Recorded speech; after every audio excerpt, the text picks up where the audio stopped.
Alright, so we are right now going to Pulau Ubin, and Pulau Ubin is an island off Singapore. 100 years ago it used to be a quarry, but today only about 100 inhabitants live in Pulau Ubin. And we're going there to explore and travel back in time because unlike Singapore, which is very modern, Pulau Ubin is kind of like lagging about 70 to 80 years behind. So I haven't had lunch yet, and I'm gonna go there for lunch first, and we're gonna explore some of the sites in Pulau Ubin.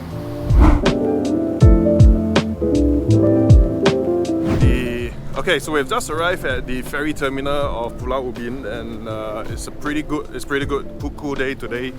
Not too hot, weather's just nice, and we're gonna look for some restaurants. So as you can see, the view is really fantastic.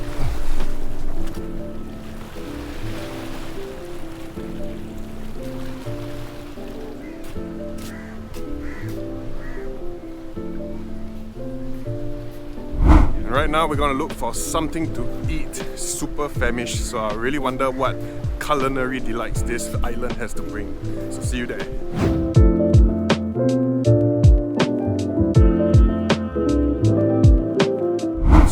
Okay, so we found this place for a food review, but we didn't order that much because unlike other people here, we're actually eating before we go for our tour.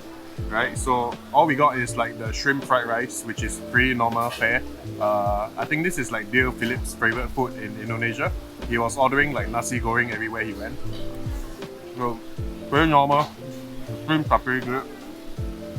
And we also had the egg omelette, which is pretty simple fare as well, nothing fancy. So we're gonna eat quite light before we go for our walks and stuff.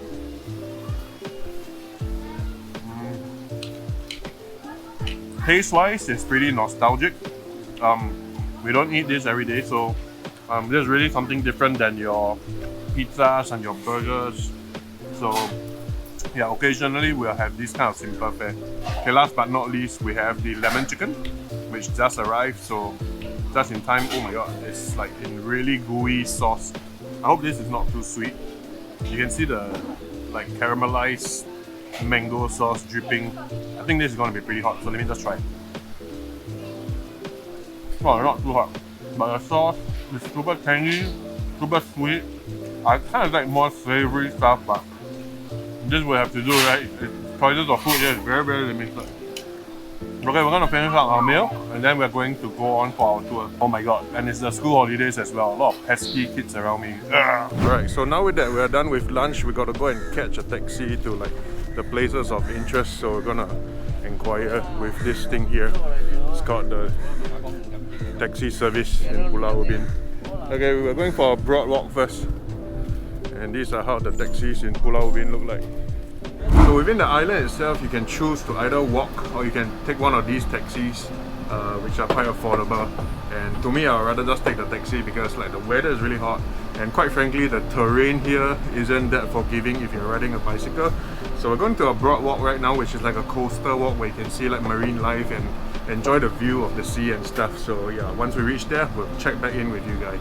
Okay, so now we're at the wetlands, and what's gonna happen is we're gonna walk and take a small hike here. Apparently, according to the driver, it takes like an hour, so we're gonna try and do it in like 45 minutes or so. And wow, the view here is pretty good. Like, let's just check out the view here. It's kind of like an enchanted forest. Look at this. Whoa.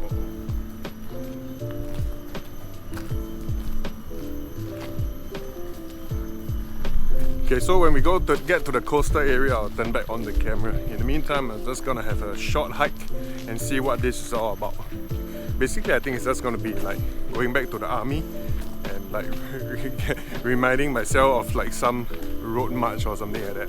But hey, it's pretty cool, right? It's been a while since I got out of the house and, you know, get some fresh air. So see you guys in a bit. So in the middle of the broad walk, there's this like observation tower where you can climb up about 4 to 5 stories, and wow, check out this view. It's crazy, it's fantastic. Right, look at that. Wow, awesome view from the top. So it's totally worth the effort walking all the way up here, because like wow, you're just among the clouds, you're among the forest, and of course the sea view that's behind is like so fantastic. So normally I think the Singapore Straits, right, will be a lot more crowded, but I don't know, there seems to be not so many ships sailing past this area. Maybe I'm standing in the wrong place, but let's check this view out, right?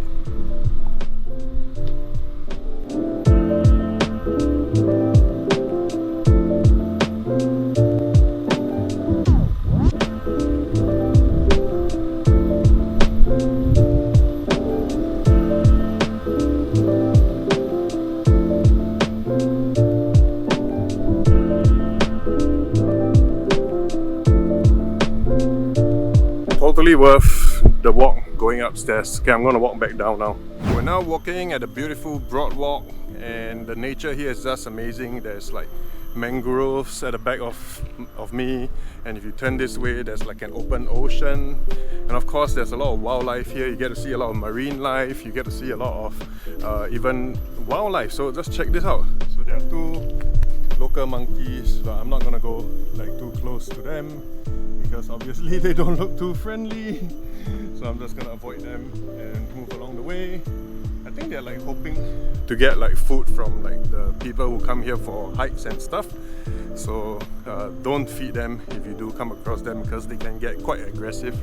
Right, so this is like the boardwalk, and it's really amazing. And the reason why there's a lot of wildlife that still thrives here, even though Singapore is like one of the major ports in the world, a lot of boats like kind of pass by this area, and what that does of course is the waters will not be spared, right? So pollution will be an issue, but this area here, I think they don't really pass by this area because we are kind of like sandwiched in between like an island over there, and then across towards the other side will be Pulau, which is the military training ground for like people who just get conscripted to the army, right, or enlisted to the army. So all in all, the boardwalk, yeah, really peaceful, really a good place to just chill and do walking vlogs like this one. And oh, you can even see a plane here flying off to somewhere better than Pulau Ubin, but yeah, it's so complex now to travel because of all the procedures and all the different tests that you gotta take. So I guess this is like a better and easier place to like just relax and chill. So there's lots of people just walking here, breathing in the fresh air and whatnot. So I'm just gonna finish this boardwalk up and get back into the island and show you guys a little bit about what other places of interest you guys can visit within the island itself.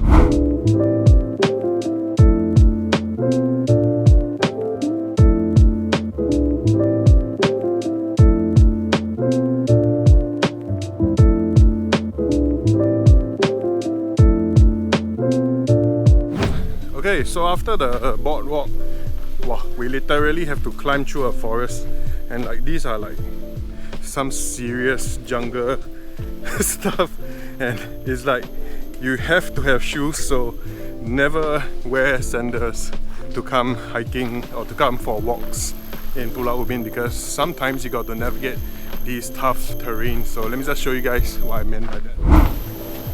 And look at this dude. Is it like jungle warfare training? Yeah. Is it jungle warfare training? Yeah. Okay, it gets better from here, so it's not that bad from here. Thank God for the good weather today, huh guys? Yeah. Oh look, this is another well. So they've covered it up for safety purposes in case either humans or monkeys like fall into it or something. So on the left, you get a beautiful view. And for young people, these two guys are walking really slow. Age 15 feels like 55.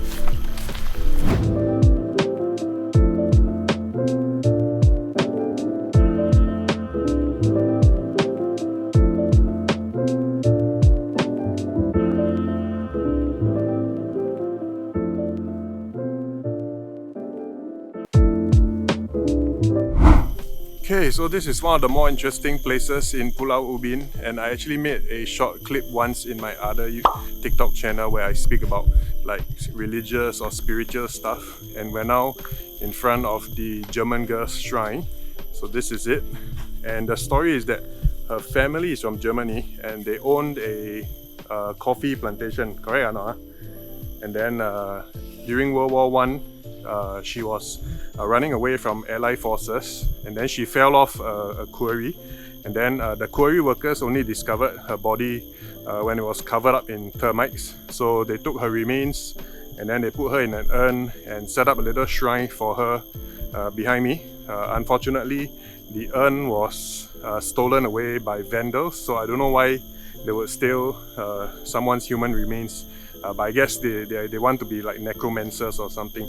So people still come here to venerate the shrine. So in Southeast Asian animism or folklore, they believe in that these are actually like they will become like guardian spirits of the area, and therefore the shrine is set up, right? So they still have like placements of offerings and all that, and you can see they have all these like offering or incense burning areas.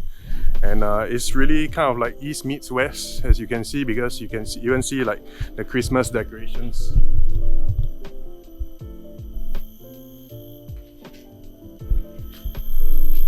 So you can even see the Christmas decorations because Christmas is coming up soon, and of course you have the eastern aspect of it as well with the incense burning and all that. So pretty interesting. If you ever do come to Pulau Ubin, yeah, you might want to come and check this place out. Who knows, you might get some good luck and perhaps win the lottery over the weekend.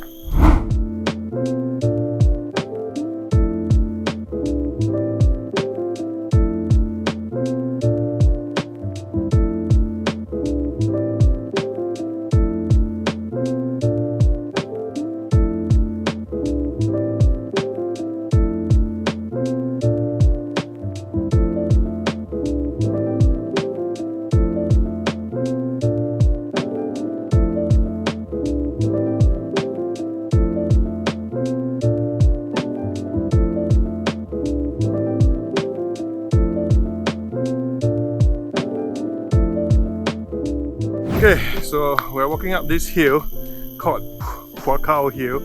I hope I'm not murdering its name. And apparently it's another 15 minutes walk up, but according to the hiker that just went down, he says it's quite tiring because of the terrain, but he says at the top there's going to be a view that's most worth it. So looking forward to that view on top. Right, so again, as you can hear, right, it's the sounds of the jungle. It really reminds me of my time when I was in the army and walking through all these hills and mountains and whatnot. That was like 20 years ago, and right now, 20 years later, after just 5 minutes, I'm exhausted already. But according to a lot of hikers, this view is going to be well worth it. So let's check it out when we get there. Oh, struggling.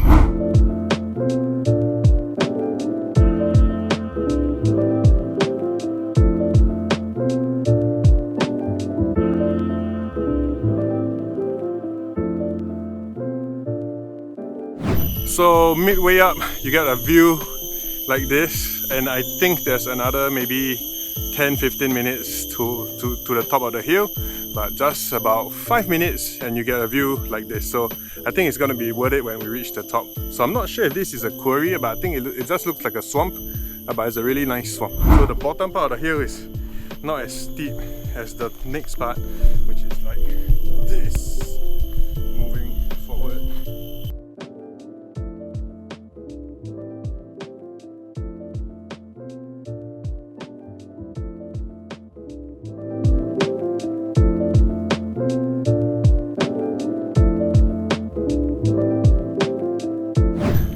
Okay, so I'm all sweaty and everything, and this is the peak of Pulau here. It only took us about 15 minutes, but the incline was about like 60 degrees or something like that. So it's really tiring, but wow, check out this fantastic view behind me. It makes it all totally worth it. So I think if you visit Pulau Ubin, this is probably the spot that you definitely have to be. So a little bit of effort walking, but it's totally worth it. The scenery, the greenery here, and just to be amongst nature, you know, with blue skies like this, it feels like you're on the top of the world. So come to Pulau here if you are ever at Pulau Ubin. Yeah, the nature here is amazing so far. Right, so not so much for the food, but the nature definitely is amazing. Yeah, check this lovely view out, man.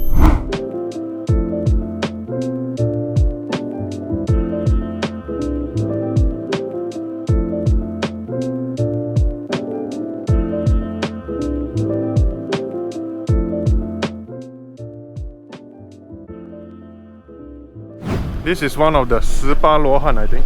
Yeah, the Bodhisattva. Alright, so this is one of the Bodhisattva. And he's a Bodhisattva is either an evangelist or a protector of the Dharma, which is the teaching of the Buddha. And this is a nice little temple with all kinds of different religions all mixed into one. There's a pond here that has a lot of turtles, which symbolizes longevity. And down there, there's a Tibetan-inspired these Buddhist flags, as you can see. So these are all in Tibet script. And the mantra for the Tibetan Buddhists is Om Mani Padme Hum, and that's pretty much what it is. And we can actually go in through this bridge here, which is really, really rustic. Haven't seen anything like that in Singapore before. Wow, this is awesome. Alright, now these are the Tibetan deities. Alright, these are the flags that you would see in Nepal, and you would also see in Tibet, of course. Can't go beyond this point, so we're gonna turn back to the main shrine. Okay, so let's go up the little shrine or little temple here, and we have carvings of celestial beings right here. And let's take a look. So there's a little rock here that they have painted golden in color, so it might be again symbolizing one of the local guardians spirits. For the most part, okay, this one here looks like the Datuk Kong, one of the Datuk Kong, which is like again a local deity or local guardian spirit. And right here you'll see a very interesting mix, right? So this one here looks like goddess Kali, right? So you can see these are like Hindu offerings along with Chinese offerings, quite unique, right? And she has got a garland over her as well. And right at the back of the goddess Kali is a Shiva Lingam, which is an avatar and a representation of the Lord Shiva. So as you can see, even though there's a huge Chinese influence, there's even some aspects of Hinduism ingrained into the culture here. So the Shiva Ling is really quite unique. It's a stone Shiva Ling with a white marble as the top portion. Something that is quite rare. I've never seen that before. And they have built the altar for the right prayer procedures, right? So they will wash it with milk and everything. And then right here you can see there's a Naga. There's a Naga protecting the goddess Kali. Wow, very interesting. Let me just pay my respects to the goddess Kali and Lord Shiva here. And here we have the goddess Guan Yin, right, which a lot of Chinese people venerate. So this is a Burmese deity, and it seems to me like there are a lot of Thai deities here as well, and again mixed in with the Tibetan deities. So a lot of different deities from many different cultures. And of course, even the deities are not spared from the COVID measures, which you have to check in and check out. So these are the Taoist deities. So I'm not very familiar with the Taoist deities, so I shall not give much commentary on the Taoist deities, but a lot of them look like they are the local guardian spirits of the island. And again, we have Hinduism mixed in. This is of course Lord Ganesha, or Lord Vinayaga, and it's got a very nice garland of Rudraksha beads over it. along with the spudigum crystals and of course the garlands. And you can smell the rose water. The rose water is very, very strong, the smell. Oh, here we go. These are the rose water that they offer. And of course you can buy or donate a simple offering of milk, some kumkum powders and rose water. And let me see, there's one more deity. Oh, there are many more deities within. Okay, this one here, let me see, it's... oh, I can't identify this one, but it could be Lord Murugan. And again, he's also adorning the Rudraksha beads. And this one here is made of either a white quartz or some form of a quartz crystal. It looks like the prayers are done quite regularly. I'm not sure about the deity at the back. It looks like Lord Hanuman. Right, so very nice little enclosed space, and then you get a lot of this Hindu influence here. So every time I see stuff of these sorts of spiritual level, I get very interested, right, as to how all these deities end up, you know, together and being venerated by all faiths, right?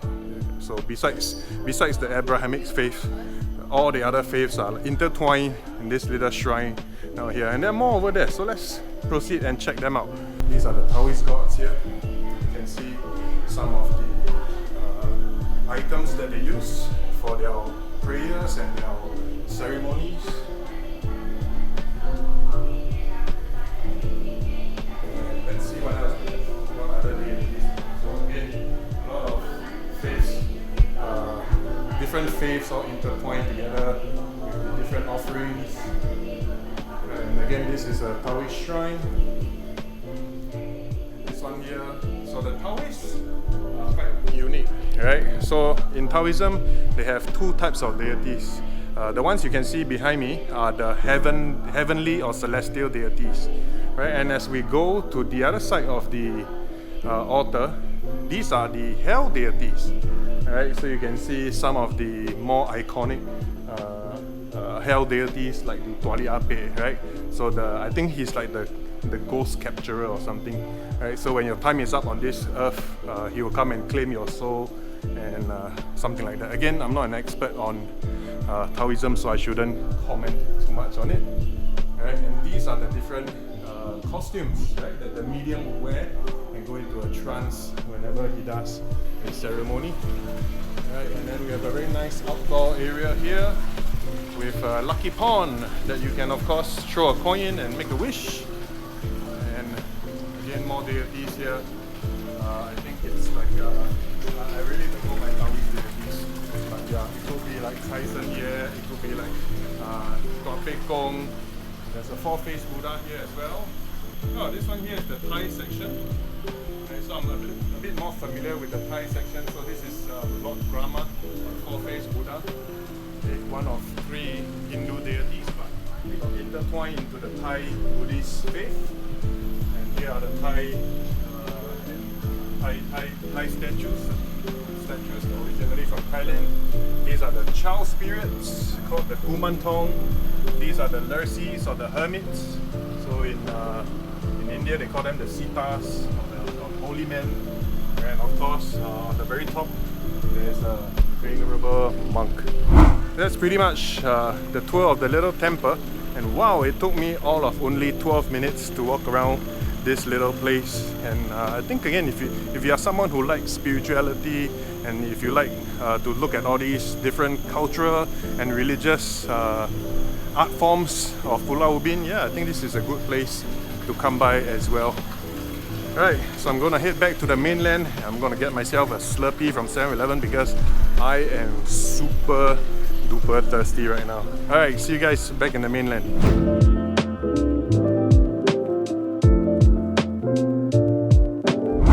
Okay, the hunt is on for the Slurpee. 11. Yes. You gotta be kidding me. Oh well, I guess we're off to the next 7-Eleven. But in the meantime, you can still buy some drinks, I guess. No, we got cheated. So I just found a 7-Eleven that does sound the damn slurpy, and this is definitely a great way to end your day at Pulau Ubin, because you really need to get that brain freeze, otherwise like the weather is gonna be like overpowering and it will kill you, right? So yeah, join me on my next expedition. I have no idea where I'll be going, but today was great and hope you guys enjoyed the journey with me today. See you guys, bye.